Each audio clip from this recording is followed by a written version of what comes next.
estamos ya de vuelta acá a las 8:45. Vamos a hablar acerca del tema de los impuestos y este año 2020. Vaya que es, bueno, ya de por sí pagar impuestos siempre resiente la bolsa y a la mayoría no nos gusta, pero es una responsabilidad, ni modo que le vamos a hacer.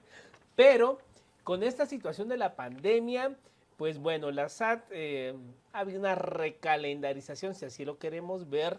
Vamos a hablar de ello, de los tiempos y si hay o no alguna facilidad que pueda hacer usted si está en un problema con la SAT. Bueno, vamos a hablar de ello con el experto en estos temas en cuanto a impuestos y defensa fiscal, el señor Oscar Chile Monroy, muy conocido por todos en cuanto al tema de impuestos. Bienvenido.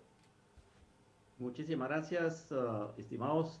Muy buenas noches y es un gran gusto participar con ustedes. Licenciado Chile Monroy, para iniciar, ¿cuáles han sido las variaciones en cuanto a las dinámicas del pago de impuestos en el país? Recordando que en el primer trimestre hubo algunas prórrogas para algunos impuestos y hemos visto ya en el Congreso la aprobación de otros. ¿Cuáles han sido las principales modificaciones en el calendario impositivo del país? Realmente, Cristian, no ha habido un mayor aplazamiento en las fechas de los pagos de impuestos. El único corrimiento que hubo fue en el mes de abril, producto de los días inhábiles que la Superintendencia de Administración Tributaria declaró inhábiles, y ello dio como consecuencia el corrimiento de pago de los impuestos hasta el 15 de abril. De allí hasta la fecha, ningún plazo ha existido por una razón bien importante, y aquí es donde hay que llamar a la reflexión al legislativo, porque la SAT no puede hacer más lo que ya está regulado en la ley, no puede crear días inhábiles, todos han sido hábiles porque no hay una ley que le permita declarar inhábiles. Por esa razón, tendría que ser una intervención del legislativo para aplazar las demás fechas de los pagos de impuestos. Eso es uno de los cambios tal vez más importantes que hubo, fue el corrimiento del plazo en el mes de abril. Ahora, en cuanto a facilidades de pago de impuestos, esto siempre ha existido como una facultad del señor presidente constitucional que ya está en la SAT, producto del Código Tributario, que la Administración Tributaria puede conceder facilidades de pago hasta 18 meses. O sea, eso ya estaba, y entendemos que por efectos de la pandemia y la crisis económica y lo que yo le puedo llamar la asfixia fiscal que están teniendo los contribuyentes, entendemos que la Administración Tributaria ha otorgado los plazos. En algunos casos son plazos bastante cortos, de 3-4 meses. Los contribuyentes tienen derecho de solicitar hasta 18 meses. Bueno, y el tercer cambio que hubo, digamos de manera muy general, es relacionado con el impuesto de solidaridad, el famoso ISO, que dicho sea de paso es manifiestamente inconstitucional, que a través del decreto 12/2020 se logró en ese decreto que el trimestre de abril, mayo y junio, que habrá que pagar el próximo mes de julio, los contribuyentes lo pueden pagar hasta el mes de septiembre. Pero yo que aquí quiero aclarar rápidamente un asunto. Esto realmente del aplazamiento a septiembre no tiene mayor beneficio para el contribuyente, porque en el mes de octubre ya está venciendo el tercer trimestre. Entonces, aquí es donde queremos llamar a la reflexión de los contribuyentes, que sale mucho más viable que soliciten pago por abonos o facilidades de pago, mejor dicho, a través del Código Tributario, y pagar el impuesto de solidaridad en 18 meses y no desembolsar el 100% en septiembre, que eso en este momento las empresas sí están con un problema financiero muy grande. De manera general, esos sí los cambios, diríamos, importantes y principales, pero toda la mecánica de los impuestos, los plazos, etcétera, etcétera, no se han variado. Inclusive el asueto que hubo por día de la SAT, del empleado de la SAT, y luego el asueto que estará el 29 de junio como producto de la anticipación del asueto del 30, no varía en nada el plazo, en este caso de los impuestos que vencen el 30 de abril, porque el Código Tributario solo autoriza correr los plazos cuando esos mismos están dados en días, pero cuando están dados a una fecha dada, como por ejemplo a fin de mes o al final del trimestre, si el 30 es hábil, como sucederá en este caso, en ese momento, ese día, vence el plazo de los impuestos. Eso tiene Yo, que tener yo, mucho yo ahí cuidado. tengo una duda, licenciado, porque Sí.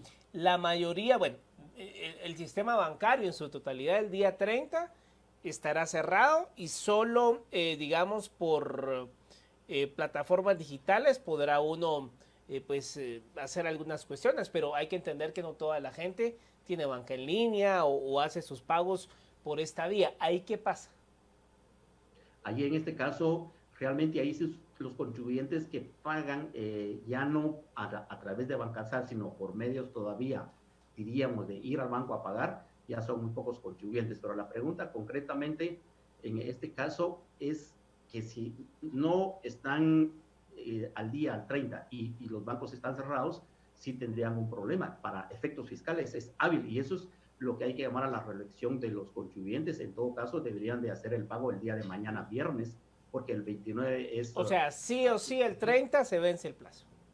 Sí o sí, y esos son los que le llamamos plazos fatales. Entonces, sí tienen que cumplir con esa disposición a más tardar el 30 de este mes. Ahora, licenciado, usted hablaba y ponía sobre la mesa una categoría interesante, asfixia tributaria. Esa asfixia tributaria afecta no solo al contribuyente, sino que también al Estado. Estamos viendo que la sociedad está demandando del Estado mayor inversión social para poder enfrentar la pandemia, pero por el otro lado tenemos a una sociedad que está perdiendo capacidad de pago de sus responsabilidades tributarias. ¿Cómo encontrar un punto intermedio en donde se pueda beneficiar con circulante a las empresas y a los contribuyentes, pero por otro lado el Estado mantenga ingresos mínimos para poder devolver a través de inversión social apoyo a quienes están siendo afectados por la pandemia? A mí me parece sumamente interesante que la asfixia fiscal principalmente se está dando para el contribuyente, pero recordemos, Cristian, que las cajas fiscales están siendo alimentadas por la aportación de los contribuyentes en general, desde el consumidor final hasta las grandes compañías. Entonces, este asunto es bien importante porque, y vuelvo e insisto, el Congreso tiene que tomar acciones al respecto referente a que tendría que ser una revisión a fondo de las leyes tributarias para incentivar la actividad económica de los contribuyentes. No estoy diciendo que se deje de pagar impuestos, eso es que quiero aclarar, pero por ejemplo hay normas en el impuesto sobre la renta que asfixian al contribuyente como el impuesto de solidaridad.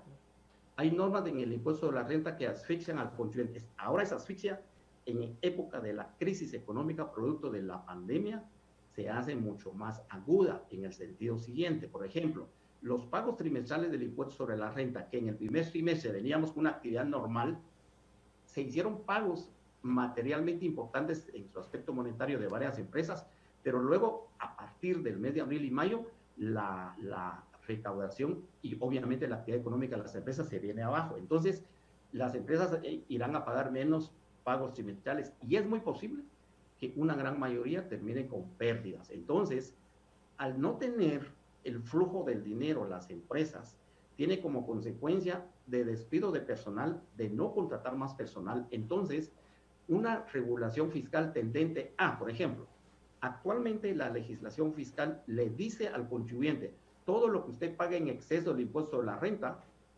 lo debe de tener ahí y tiene que solicitarle autorización a la SAT para que la SAT le autorice utilizar ese pago en exceso, que es su propio dinero, a los siguientes pagos trimestrales. Esa regulación se puede cambiar de manera que los pagos en exceso el contribuyente los pueda usar de manera automática. Es más, la legislación debería establecer que ese pago en exceso no solamente pueda usarse a pagar el impuesto de la renta, sino puede usarse para pagar el IVA, puede pasarse para pagar el UCI, puede pasarse para pagar circulación de vehículos, es decir, que se haga un acreditamiento de impuestos a los demás. Solo pongo ese ejemplo nada más, pero de ahí pueden haber otros ejemplos, como por citar que debe de haber una regulación que las empresas que tengan pérdidas en este año para poder empezar a recuperarse deberían de aceptarse que las pérdidas sean deducibles en 1, 2 o 3 años, más en los periodos siguientes.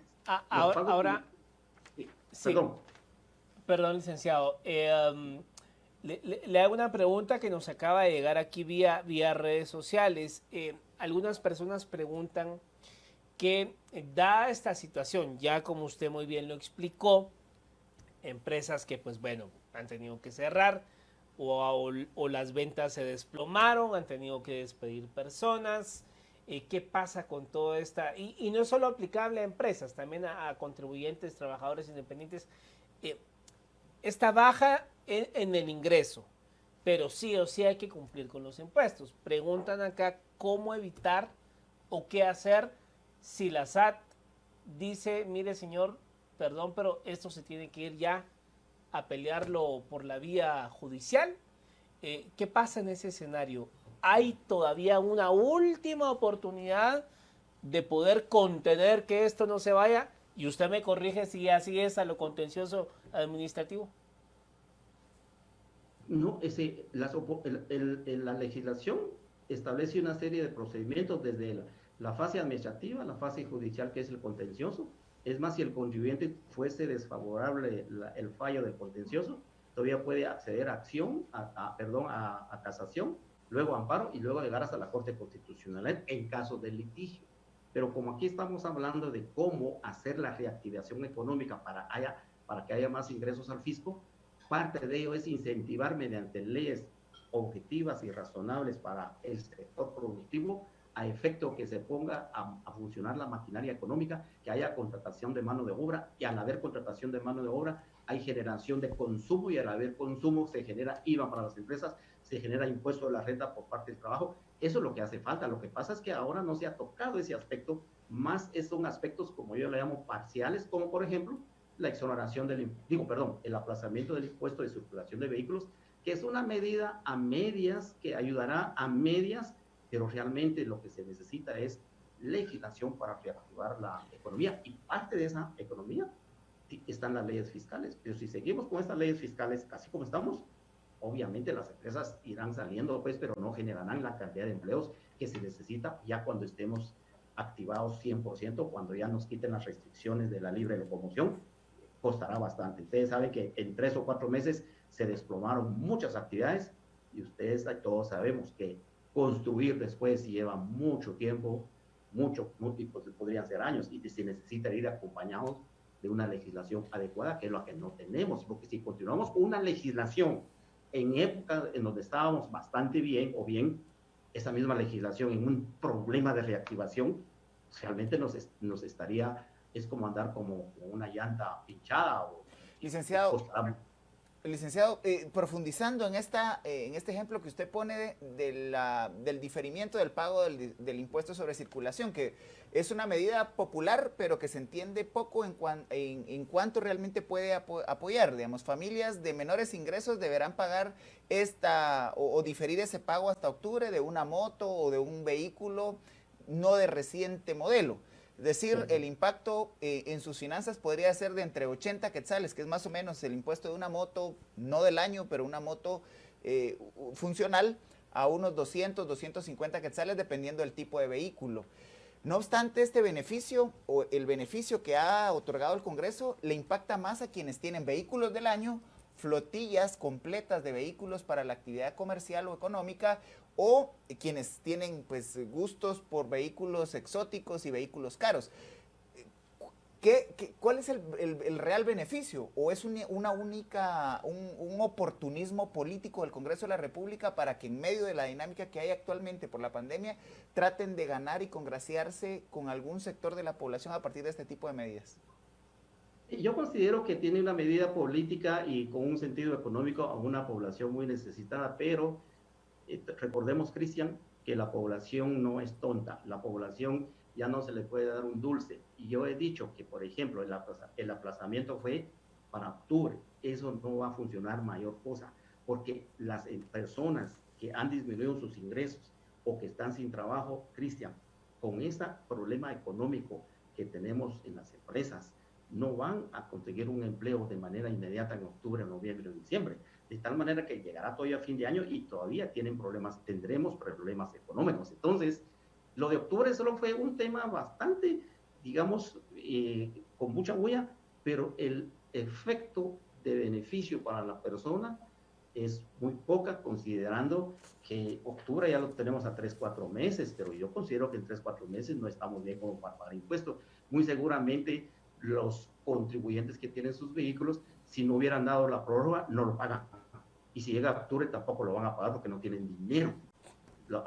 Tendrán que circular o correrse el riesgo que le consiga o le impongan una multa, pero fue una salida a medias, no es de fondo, que ayudará en un aspecto mínimo, porque recordemos que son varios vehículos y sobre todo los vehículos de reciente modelo u otros modelos, que dentro de ellos hay personas pues, que tienen su capacidad para pagarlo, pero hay muchas personas que en las empresas les imponen para ventas, para visitas, un vehículo reciente y ahora si no tienen trabajo, tendrían esas también implicaciones financieras. O sea, como usted muy bien lo dice, es una medida entre política que tiene un beneficio económico, en mi opinión, bastante mínima y no lo va a sentir la población.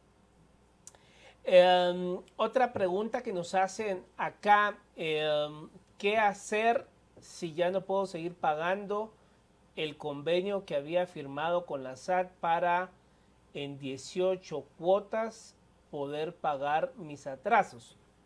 Entiendo que es una persona que ya tenía un convenio, pero no lo puede seguir pagando. ¿Ahí qué se hace? Ese sí es un problema muy serio porque en el mismo Código Tributario establece que el convenio, si se incumple el pago, ese convenio se constituye en un título ejecutivo y ya al haber incumplido varios pagos, la SAT puede acudir al juicio económico coactivo y mediante una demanda judicial le puede cobrar al contribuyente y le puede embargar, le puede arraigar cualquier medida precautoria. Ese es un tema bien complicado porque la salida sería de que lo pague o que consiga un financiamiento por otro lado, porque en este caso las leyes son bastante frías y la SAT la estará aplicando porque la ley no le concede otra función más que ejecutar el título de crédito. O sea, ya no hay otro paso para negociar ahí. Ya no. Bueno, el otro paso que puede hacer es llegar al económico coactivo y ahí le impondrán la multa, los intereses, etcétera. Y en el económico coactivo, el Código Tributario le concede a la persona o a la empresa o al contribuyente el poder solicitarle al presidente de la República que le exonere los impuestos, pero no puede exonere los intereses y la mora, pero el impuesto como tal lo tiene que pagar. O sea que ahí ese es un tema muy delicado, por ello es que si se acude a una facilidad de pago, se tiene que pagar. El mismo Código Tributario establece claramente que es un título ejecutivo y si un cumplimiento, la SAT acudirá al juicio económico coactivo y eso ya es una demanda ya de cobro judicial y se le complica al contribuyente lamentablemente. Ahora, licenciado, usted ha referido muy contundentemente que las leyes tributarias son frías, son directas y como toda ley no se deben o no se pueden infringir a menos que se esté dispuesto a asumir los costos del control del Estado, de la punición. Pero referido a que estamos en medio de una situación completamente anómala, en un momento en que la pandemia está golpeando muy frontalmente a las economías, no solo de empresarios, sino de familiares, de personas, de profesionales liberales, etcétera. ¿Cuáles considera usted que deberían de ser las reformas por una única vez o muy puntuales que el Congreso debería promover, más allá de estar haciendo este tipo de ampliaciones populistas? ¿Cuáles considera que deberían ser las reformas a las leyes ya existentes que pudieran beneficiar no solo al contribuyente en este momento de crisis, sino también a evitar que haya un descalabro en las finanzas del Estado? Sí, interesantísimo, porque aquí es donde interviene el Congreso. Por ejemplo, el caso bien manifiesto que nos explican de incumplir un convenio de pago, el contribuyente no tiene las condiciones económicas para pagarlo. Y quiero explicar algo. En el Código Tributario hay una figura de eximente de responsabilidad en casos de fuerza mayor o casos fortuitos. Pero eso está legislado en el Código Tributario, en el sentido que si yo incumplo mi obligación tributaria, pero hay un eximente de responsabilidad cuando es caso fortuito o fuerza mayor, pero lamentablemente ese tipo de perdón o lo que le exime a uno los intereses y recargos no se aplican de manera automática. El contribuyente tiene que hacer un proceso de petición, pero que la SAT lo conceda, ese es el otro problema. Entonces, y aquí es donde entra el papel del legislativo a efecto de que todos esos problemas como lo que nos están exponiendo y otros más, de contribuyentes que desde el año pasado por situaciones económicas no han pagado, y ahora mucho menos. Y si tienen la posibilidad de pagar, debería establecerse una legislación en base a una exoneración de multas y recargos y facilidades más allá del Código Tributario, y facilidades como es el caso de ya concedidas y no se han podido cumplir, como una renegociación para poder viabilizar el pago y jalar recursos para las cajas fiscales. Y adicionalmente también el presidente de la República tiene la facultad, la Constitución se lo concede, de promulgar un acuerdo para exonerar multas y recargos a los contribuyentes por 3 o 4 o 5 meses. O sea, pero tampoco el presidente ha asumido una emisiones de regulaciones al respecto. O sea, tanto el legislativo como el ejecutivo están dejando que se marche como que estuviéramos bien, pero señores, no estamos bien, estamos claro. Para finalizar ya, licenciado, que se nos agota el tiempo, usted lo ha dicho en su última frase, no estamos bien, o sea, la verdad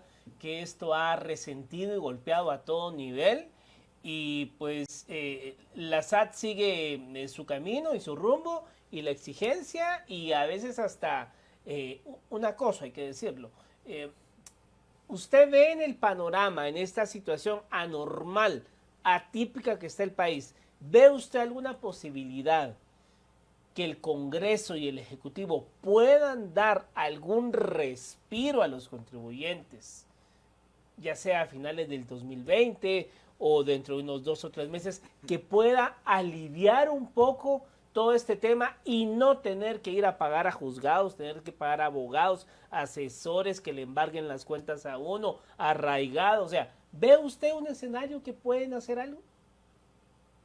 Yo pensaría como una esperanza de apelar al sentido, diríamos, si se puede llamar, al sentido razonable de los legisladores para que vean la situación que se está viviendo.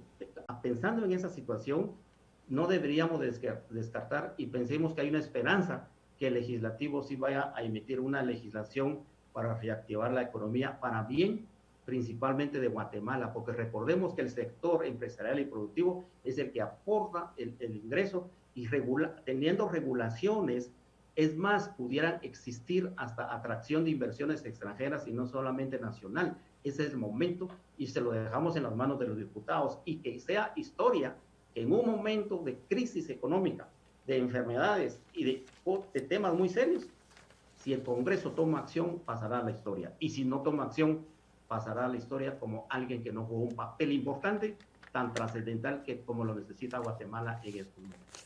Bueno, gracias al licenciado Oscar Chile Monroy por haber estado con nosotros esta noche. Gracias por sus aportes. Gracias, muy amables, a la orden.